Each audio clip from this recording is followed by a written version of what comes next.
don't make us who we are.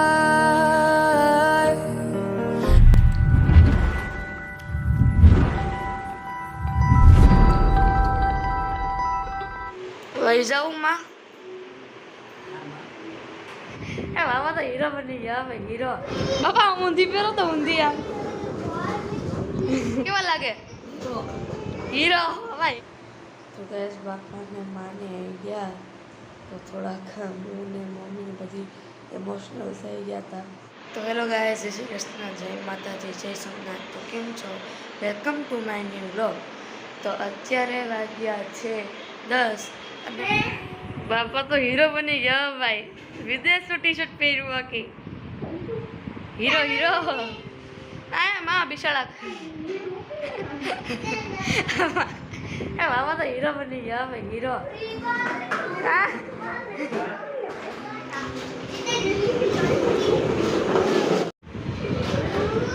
બાપા ઊંધી પહેરો તો ઊંધી આમ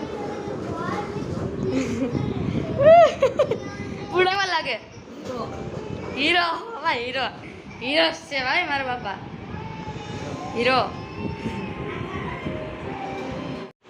લઈ જાઉં માં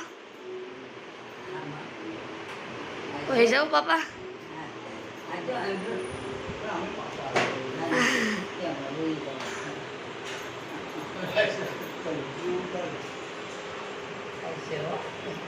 હા તો ગેસ બાપાને માને આવી ગયા તો થોડાક હું ને મમ્મી ને બધી ઇમોશનલ થઈ ગયા હતા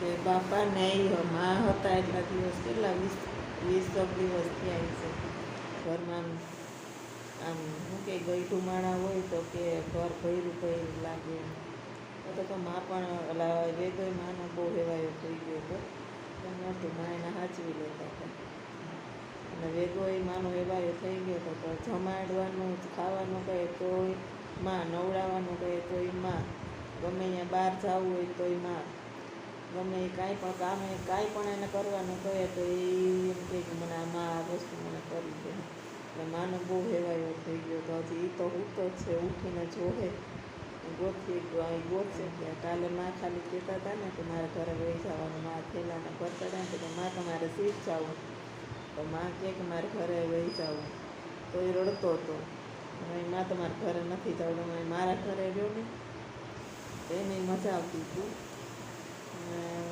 શ્લોકભાઈને મજા આવતી તો થોડીક વાર શ્લોકભાઈ રડવા માંડ્યું કીધું ત્યાં સામાન બદલાવાનું છે એટલે તો કોઈ સામાન ફેરવાઈ જાય પછી એવું લાગશે તો પાછા વહી આવશે કીધું કે વહી આવજો એટલે લોકોને 11:30 વાગ્યાની બસ છે 11 વાગ્યા તો કંઈક અલગ કરશો ઉપર જાય ઘડીકમાં નીચે જાય મોલમાં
ગાઈઝ આ બીજા દિવસનો વિડીયો છે. તે દિવસે તો પછી બાપાને ગયા તો કોઈ વિડીયો બનાવ્યો નહોતો, કેમ કે વેદુ પણ હેરાન કરતો હતો, માને ગયા તો એટલે વિડીયો કોઈ બનાવ્યો નહોતો. તો અત્યારે વાગી ગયા છે સવારના 6 અને હું બનાવું છું ટિફિન શ્લોકના પપ્પા માટે. તો ટિફિનમાં આજે બનાવવાના છે, ગુરુવાર છે તો ચણા બટેકા બનાવ્યા છે. ચણા બટેકાનું શાક અને રોટલી બનાવવાની છે. તો આપણું શાક બને છે અને હવે બનાવી લઈએ રોટલી. તો લોટ મેં પહેલેથી જ બાંધીને રાખી દીધો હતો, એટલે હવે રોટલી બનાવી લઈએ. અને વેદ અને શ્લોક હજી બે સૂતા છે. અને મા અને બાપાને એ લોકો પણ સાંજે પહોંચ્યા હતા.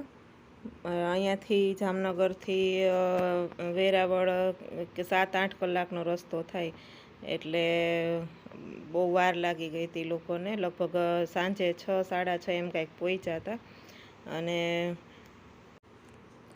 માને એ લોકો ગયા પછી વેદુ પણ થોડીક વાર ઓલું કરતો હતો કે મમ્મી માને ફોન કરીને પાછા વહી આવે. એટલે મેં કીધું માં હમણાં પાછા મકાન બદલી જાય એટલે પછી પાછા વહી આવશે. તો હાલો આપણું ટિફિન પણ બની ગયું છે. તો ટિફિનમાં અત્યારે મેં રોટલી, શાક અને ગુંદાનું અથાણું છે અને ગાંઠિયા છે. તો ટિફિન આપણું ભરીએ છીએ. હમણાં શ્લોકના પપ્પા પણ ટિફિન લઈને વહી જશે. અને મારે આજે ઘણું બધું કામ છે. તો છોકરા સૂતા છે તે બધું કામ પણ પતાવી લઉં, કેમ કે બે જાગશે પછી એનું વેદને તૈયાર કરીશ, એને સ્કૂલે મોકલવાનો છે. તો પછી કાંઈ ટાઈમ મળશે નહીં અને ઘણું કામ આજે ઘણું બધું છે. તો હાલો આપણે ટિફિન ભરાઈ ગયું છે અને હવે દીવાબત્તી કરી લઉં.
દીવાબત્તી કરી લીધા છે અને હવે કપડાં ધોઈ લઈએ. તો કપડાં પણ વધારે છે એટલે પહેલાં મોટા કપડાં ધોઈ લઉં. મોટા કપડાનું પહેલાં એક મશીન કરી લઉં, પછી નાના કપડાનું કરીશ. વેદના ને એના હોય એ થોડાક મેલા હોય એટલે એ થોડાક જ ધોવાય એટલે સરસ મજાના ધોવાઈ જાય.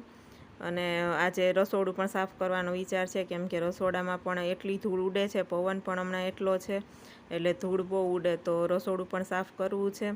તો પહેલાં કપડાં ધોવામાં નાખી દઉં, પછી રસોડું સાફ કરવા જાઉં છું. અને બસ આજના વિડીયોમાં બસ આટલું જ. મળીએ તમને નેક્સ્ટ વિડીયોમાં. તો અમારા વિડીયો પસંદ આવતા હોય તો તમે લાઇક, શેર અને સબસ્ક્રાઈબ કરવાનું ભૂલતા નહીં. વિડીયો જોવો છો તમે બધા પણ કોઈ લાઇક નથી કરતા, તો પ્લીઝ લાઇક, શેર અને સબસ્ક્રાઈબ કરજો અમારી ચેનલને. Thank you. જય શ્રી કૃષ્ણ.